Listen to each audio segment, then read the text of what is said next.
Hey guys, it's David here. Welcome to my daily update where I go over building a $100,000 a year business live on camera.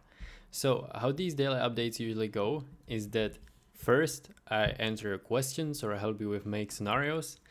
Then I go through my YouTube stats and then I do some strategy or life work or just talk about anything that I'm interested in. And that I, of course, hope that you may find useful. So first of all, let's check if there are any comments that I didn't respond to. There are not. So what I'm doing later is that I check this guy, Nick Saraev, and he has a great channel in a similar or the same niche as I do, and I usually try to go through some of the questions to cultivate my own thoughts. And it seems like he didn't post in the last day. So what I guess I will do instead is that I will This open is me some building of a two. the other videos and I would go through the comments, but there's actually only 2 comments. So I need to find some other video with more comments, right? And let's see.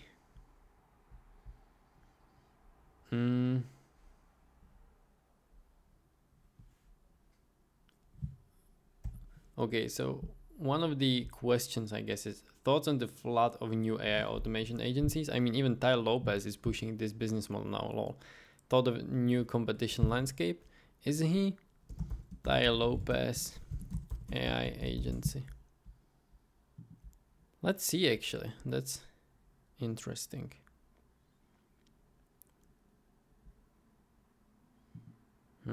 So he's talking about viral video influencer agencies, sales and persuasion, big business, social media secrets, VIP lifestyle training. I actually don't see anything that would be too much connected to AI. Damn, this guy is doing a lot of stuff. It's very interesting. It's a lot of different programs in different unrelated fields.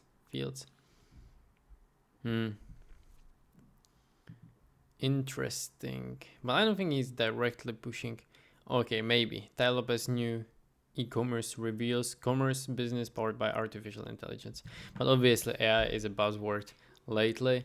So yeah, I think that with people like Nick and hopefully like me in the future, the competition landscape is getting more and more competitive. But I think there are kind of 2 takes on this, right? The first take is that, well, it is getting more competitive, but a lot of the people are not willing to put in enough work and have kind of low level skills. So if you're going to actually be good at the skill and kind of master that, your prospect of becoming a very valuable member or very valuable business owner to others that are in need of the automation services is very high, right? That's the first thing. The second thing is that the market will likely become very saturated very quickly in countries like the US, Canada, UK, Australia, the countries that have quite an open market and where really you can start selling your services to those businesses from all around the world with just knowing English, which, is a basic requirement for any person nowadays. Most of young people now speak at least some English, right? So it's not that difficult to kind of get into that. And obviously I realize maybe in some places in the world people don't come from privileged circumstances and don't have that great of an English, but I really think that when it comes to young people, a large portion of the people speak English today. But there will still be countries, especially if you are not a first language speaker in English, there will still be countries that you can start the business model in, usually your home country, where the competition will be low. So I saw people, for instance, with social media agencies, I saw people killing it in countries like Colombia or Mexico or Brazil or, countries in Europe like Germany, France that have some other language than English. And usually in countries like this, the competition will be smaller And that's maybe even something that I would recommend you to do. And it's something that I'm actually considering maybe over the long term. One of the things that I kind of like with doing the business internationally is kind of the anonymity, especially coming from a small country. It feels like everyone knows each other, and I'm usually kind of leaning on the safe side, always thinking about fucking things up or, protecting my reputation for some reason. So I guess I kind of have aversion against doing business in my home country, but maybe it's I don't know, maybe it's not rational. Rationally, I would maybe recommend you to consider doing business with AI automations in your home country where you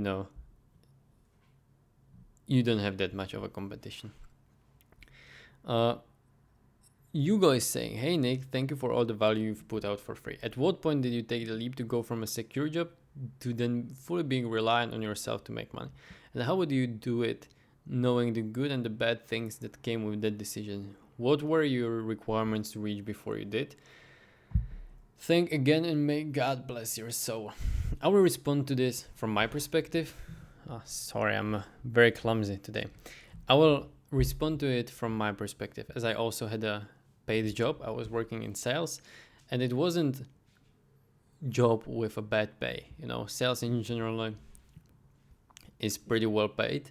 Kind of the turning point, and I was already doing business on the side, but kind of turning point for me wasn't even financial. It was kind of, first of all, seeing my rate of learning. And if I just draw something, if you start a new job, right, and depending a lot on the job, but as you start, let's say this is knowledge and this is time. And as you start a new job, you're very quickly acquiring vast amount of knowledge.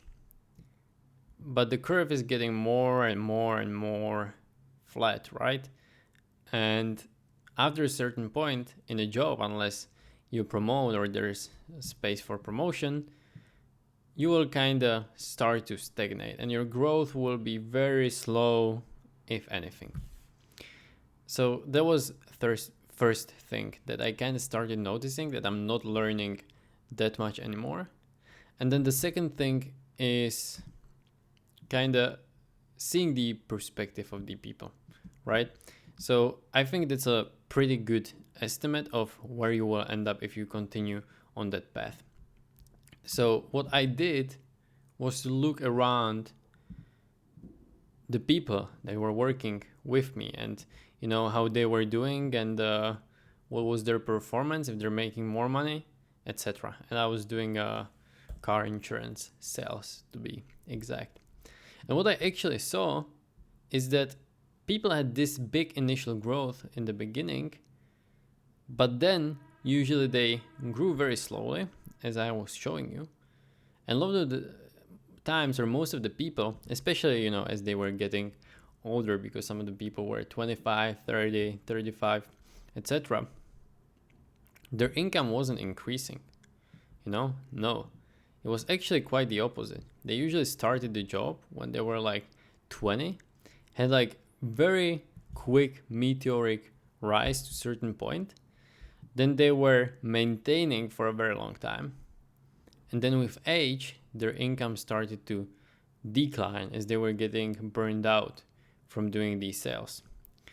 So kind of seeing this was the moment where I realized that, okay, maybe I should invest my time and effort into something that's where I'm relying more on myself and that's kind of more long-term based. But yeah, okay, let's check my YouTube stats for today. Today is May the 20th, and I think we're still the same on the statistics. So on my daily updates channel, we have 6 subscribers as of now, 25 videos. Damn, it's really going quickly.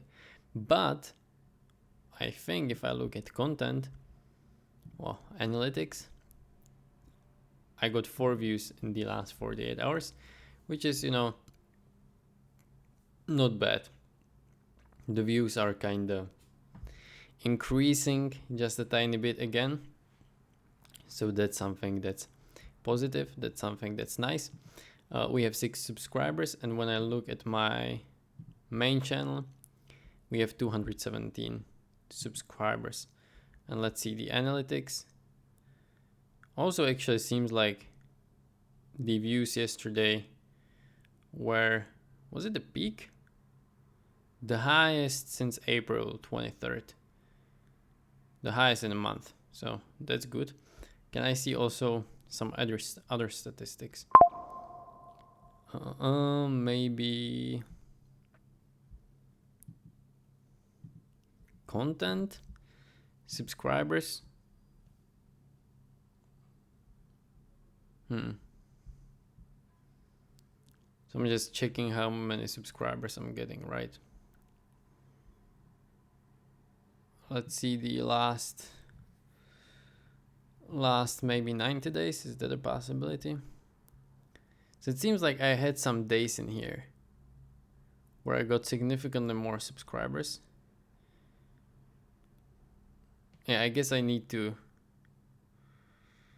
start producing more to grow that, but that's not something I didn't know. Okay, so let me just write it down. So I have 217 subscribers on my main channel still.